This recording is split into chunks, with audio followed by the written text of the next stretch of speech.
Hello there. The British economy is in crisis. Jeremy Hunt, however, is fending off calls from his own Conservative Party for tax cuts. He relies on freedoms after leaving the EU. Oh, haven't I heard that before?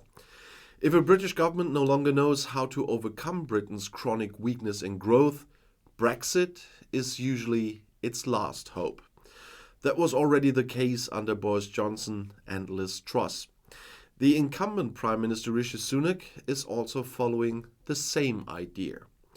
Our growth plan is a plan that builds on the freedoms that Brexit offers, is what Sunak's Finance Minister, the Chancellor of the Exchequer, Jeremy Hunt, said in London on Friday. The Conservative politician promised that he wanted to make the kingdom the next Silicon Valley. Brexit is an opportunity to create an economic environment that is more innovation-friendly and growth-oriented. And still nothing about the people in the UK.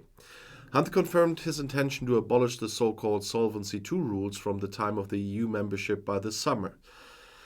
Insurers and pension funds should be able to invest up to £100 billion in new technology and infrastructure projects over the next decade, thanks to lower capital buffers. Britain's Chancellor of the Exchequer, Jeremy Hunt, has no plans to offer tax gifts when presenting his budget. The target of halving inflation is the biggest tax cut, he says, but still the capital gifts to his friends. Jeremy Hunt has called it unlikely that his proposed budget will have enough room for significant tax cuts. After Prime Minister Rishi Sunak made 5 promises earlier in the year, Hunt presented the 4 pillars on which his growth strategy for the British economy is based at Bloomberg's London headquarters. He called them the 4 E's: enterprise, education, employment, and everywhere. The British Finance Minister Jeremy Hunt has also called on early retirees to rethink the acute shortage of staff in many sectors.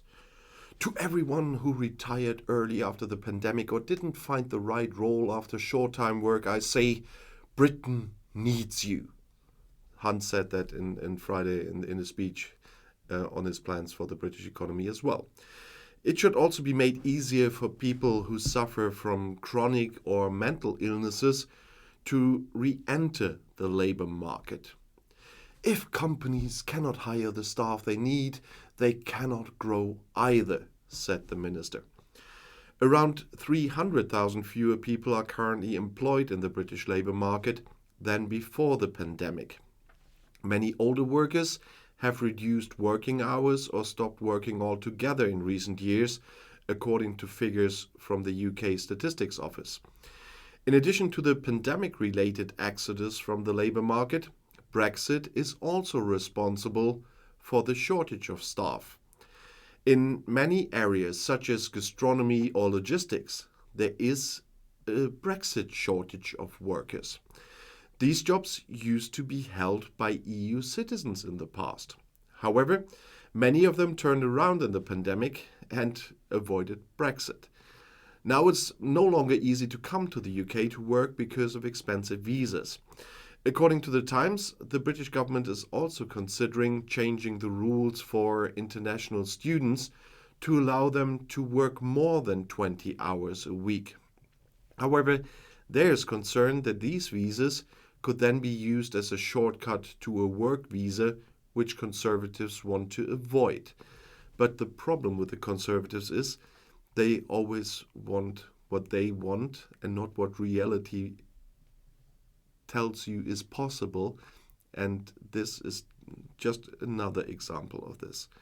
And well, Jeremy Hunt can stand there and say we won't make tax cuts for the rich, but with moving away from Solvency II, he's putting the economy at risk again, because those measures were included after the financial crisis in 2008, and just for the benefit of the rich Tory friends.